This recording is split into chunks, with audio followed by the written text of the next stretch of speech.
Servus kamaráti. Keď som v roku 2018 prišiel do Norimbergu, tak som si pozeral nejaké informácie, že čo sa tu dá vlastne v okolí robiť a vidieť. A keď som tak zháňal tie informácie, tak som natrafil na jedno také zabavné video, kde chlapík rozprával o 7 veciach, ktoré netreba robiť v Norimbergu. Celkom som sa na tom zasmial, dám vám link dole pod video, môžete si to pozrieť, je to síce v angličtine, takže sa vám to pokúsim nejako rýchlo zhrnúť. Prvá vec, nevešať bavorské zastavy, pretože Norimberg je síce súčasťou Bavorska, ale všetci vieme, že je to v oblasti Franken a Franken má vlastnú zastavu, vlastné farby, červeno-biele na rozdiel od modro-bielých, takže vlastne tu tie bavorské zastavy až tak často neuvidíte. Druhá vec, ktorú netreba robiť v Norimbergu, je netreba fandiť Bayernu Mníchov z toho istého dôvodu, pretože Norimberčania majú vlastný klub. Ďalší dôvod je nepiť pivo zo severu Nemecka, lebo všetci najlepšie vedia, že najlepšie pivo je z okolia Norimbergu. Štvrtú vec, ktorú netreba robiť, je nepiť malé pivo, pretože malé pivo, proste tá 0,3, 0,2 je blúd, hej. Každý vie, že normálne pivo je minimálne pol liter a keď ste smední, tak aj liter, hej. Ďalšia vec je nejesť veľké klobásy a obzvlášť nie jednu, pretože norimberské klobásky sú také malé, sú možno také hrubé asi ako môj prst a zvyčajne sa dávajú po troch. Také miestna regionálna špecialita sú 3 klobásky v žemli, čiže dry im vegla. A tu je ďalšia vec, ktorú netreba robiť v Norimbergu. Netreba volať žemľu, ako sa povie po nemecky normálne, že Schrippen, ale tu v Norimbergu sa, ako som povedal, že sa tomu hovorí, že vegla, takže ďalšia vec. A to by sme mali 6. A poslednou vecou, ktorú netreba robiť v Norimbergu je netreba chodiť do Fürthu. No a toto tu musím asi trošku vysvetliť, pretože to asi nie je celkom jasné. Čo je to Fürth? Fürth je mesto, ktoré susedí s Norimbergom a v podstate susedí tak, že je na ňo vlastne prilepené. Keď idete z Norimbergu do Fürthu, tak vlastne ani neviete niekedy, že kedy už ste vo Fürthe alebo či ste ešte stále v Norimbergu. No a Norimberg je to väčšie mesto, Fürth je to menšie, takže ako to zvyčajne býva v takých prípadoch, tak je tu dosť veľká rivalita medzi týmito mestami. Ja by som to možno na Slovensku prirovnal, neviem, aspoň v tom regióne, kde som ja žil, tak zhruba asi ako Kežmarok a Ľubica, alebo ako Spišská Nová Ves a Smižany. A ja som si tak urobil srandu, že klasik slovenskej politiky by povedal, že vo Fürthe nič nie je. A ja musím povedať, že ja sa vo Fürthe nachádzam a to nič je práve tu za mnou a je to asi najúžasnejšie nič, aké som kedy videl. Poďme si to pozrieť.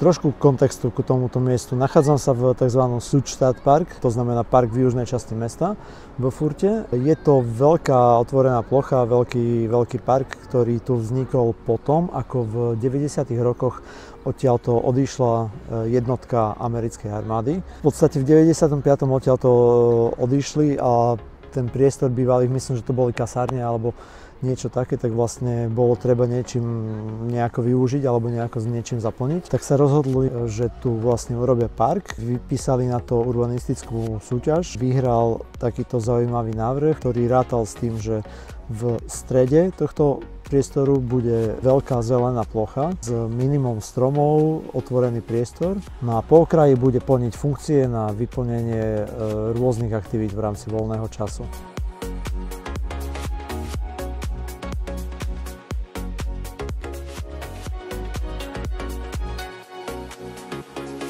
Tento park má po dĺžke takú severo-južnú orientáciu. No a teraz sa nachádzam práve na južnej strane toho parku. Tu za mnou je taká detská časť, kde sa môžu hrať.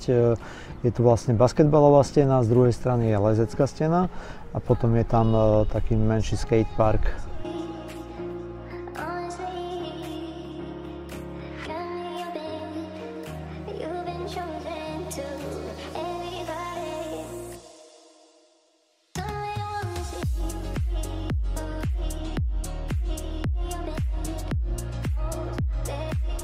Tam vzadu za mnou sa nachádza ten skatepark.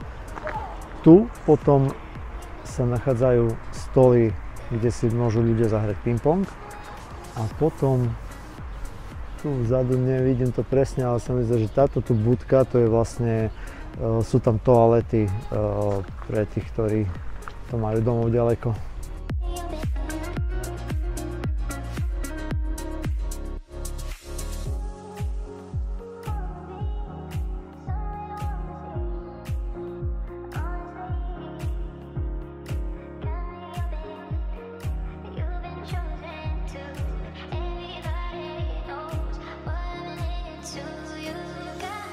Ďalšou vecou, ktorá je tu nainštalovaná, sú takéto stroje vonkajšie na cvičenie, kde si ľudia môžu prísť zacvičiť.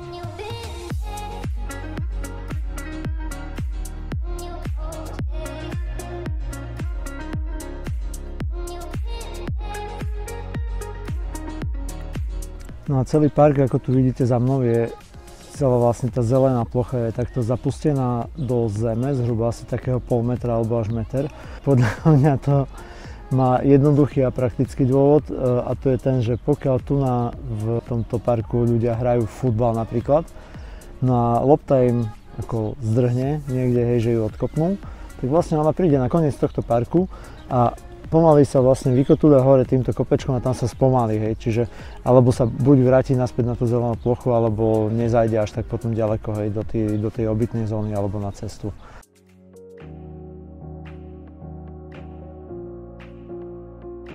Po celom obvode tohto parku sa nachádza takáto promenáda, ktorá je vysadená lipovou alejou, lipovými stromami a vy sa môžete rozhodnúť, že či to chcete prechádzať tu po takej štrkovej zóne, alebo tu v tejto časti je zasa asfaltová, ktorá je hlavne kvôli cyklistom a ľuďom v sandálkach, ako som ja.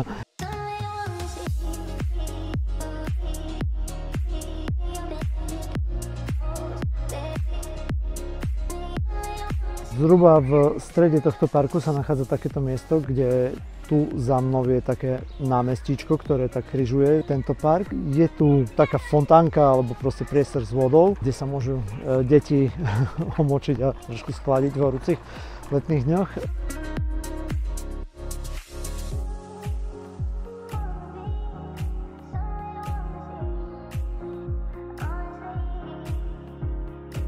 Tam potom za mnou na tejto strane, aj tam to bolo vidno, je celkom pekná moderná zástavba s modernými budovami, pekné slnečné byty plné balkónov a teras.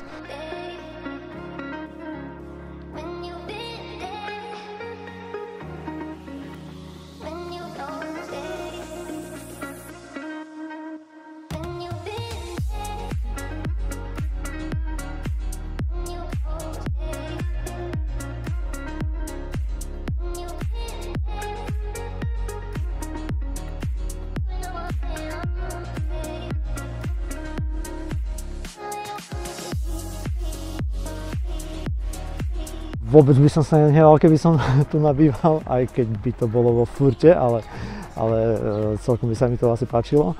No a tu sa blížim k jednému takému miestu, kde je, tu za mnou je potom taká fontánka na pitnú vodu, že vlastne ľudia, pokiaľ sú v lete smední, keď je horúco, tak sa môžu prísť a napiť. Tu sa to spúšťa takto vzadu. Je tu knoflík a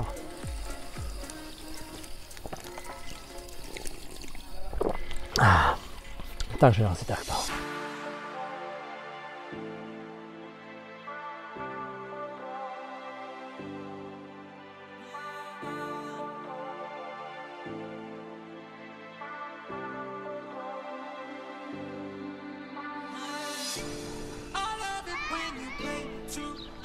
Na tejto promenáde sa nachádza aj kopec lavičiek, kde si môžu ľudia sadnúť a oddychnúť si.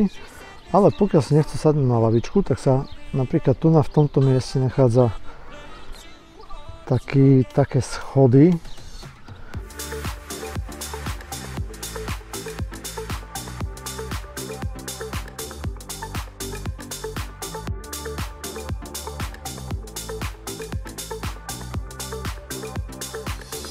Tento park je veľká otvorená zelená plocha s minimum stromov, ale aj napriek tomu sa tu nachádzajú dve budovy. Sú to dve školy, myslím, že takto tuto za mnou je hudobná škola a potom tu je jedna takáto budova, ktorá je, myslím, že nejaká stredná škola, nie som si presne istý, že aký má názov.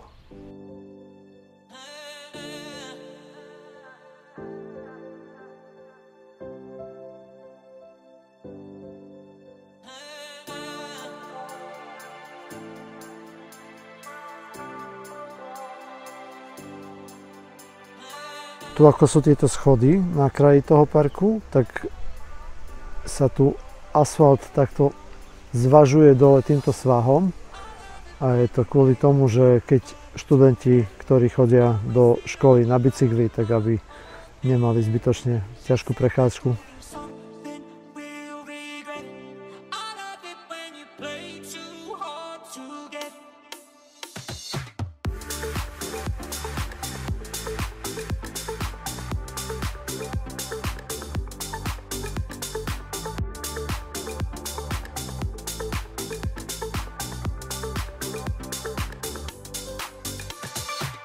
Na severnej strane parku sa nachádza takáto veľká obytná budova, celkom pekne urobená s tými balkoníkmi, ktoré sú vlastne otočené na južnú stranu, takže vlastne majú aj kopec slnečného svetla. Podľa mňa je to rekonštrukcia nejakej asi staršej budovy, súdiac podľa tých okien, tvarov tých okien, oblých niektorých. A keďže je to veľká budova, ktorá vlastne bráni ako keby príchodu ľudí k tomuto parku zo severu, tak vlastne je to tu vyriešené takým spôsobom, že cez túto budovu sú urobené dva také prechody, ktoré vlastne spájajú park so starým mestom. Tu na severnej časti pred touto budovou sa nachádza ešte jeden zaujímavý objekt. Ja sa k nemu teraz blížim. Tu v Nemecku to je dosť populárne, vidno to na viacerých miestach a je to takáto vlastne knižnica, kde si ľudia môžu prísť a zobrať si hociakú knihu alebo si vymeniť, hej, že doniesť nejakú vlastnú, vymeniť za niektorú z týchto, čo je tu alebo si ho proste len tak požičať, hej, počas toho pobytu v parku, keď si môžu sadnúť potom na niektorú z blízkych hlavičiek alebo len tak na trávu a ísť si niečo prečítať a takto stráviť svoj voľný čas. Tu v severozápadnom cipe sa nachádzajú také betónové ohrady s štrkom alebo s pieskom. Sú tu vlastne ihriska na hranie petangu. Tam za mnou je budova materskej školy, ktorá je tiež celkom zaujímavá, taká stupňovitá. Toto tu je vlastne jediný taký výrez alebo výsek v pôdoryse toho parku celého. Keď sa na to pozriete zo satelitu alebo z leteckých záberov, tak má vlastne obdĺžnikový pôdorys, ale tu v tom severozápadnom cipe je tam urobený taký malý výrez, hej, kvôli týmto budovám.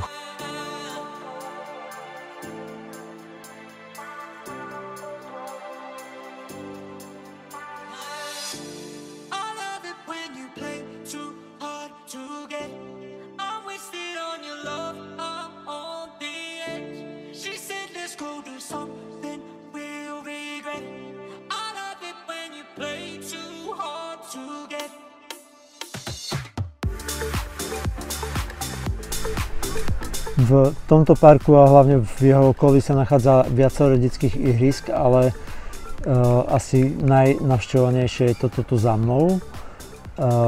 A je to pravdepodobne aj kvôli tomu, že je tu miesto, kde sú také najhustejšie vysadené stromy a preto ponúkajú deťom na hranie aj celkom tieň v horúcich dňoch. Ináč je tento park akože dosť riedko posadený stromami alebo takmer vôbec.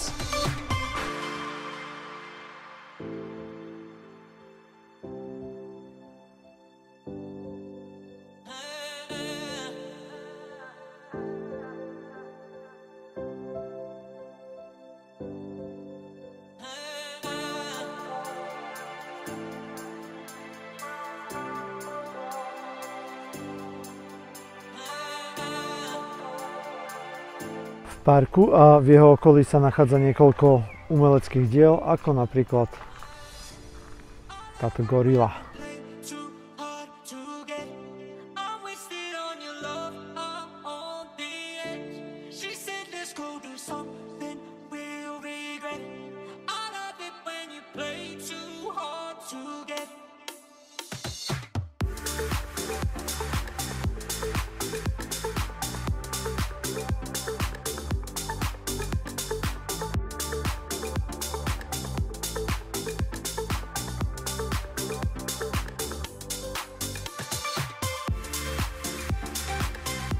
A prečo sa mi tento park až tak páči, že som sa o ňom rozhodol natočiť video, tak je to OK, aj kvôli tomu, že v okolí tohto parku po obvode je tu množstvo funkcií, ktoré slúžia na to, aby tam ľudia trávili svoj voľný čas, ale hlavne to, že tu v tom strede, v tom jadre ponúka otvorený veľký zelený priestor, ktorý je prázdny a ľudia sa sami môžu rozhodnúť, ako si tam budú tráviť svoj voľný čas, môžu si tam v podstate robiť čo len chcú.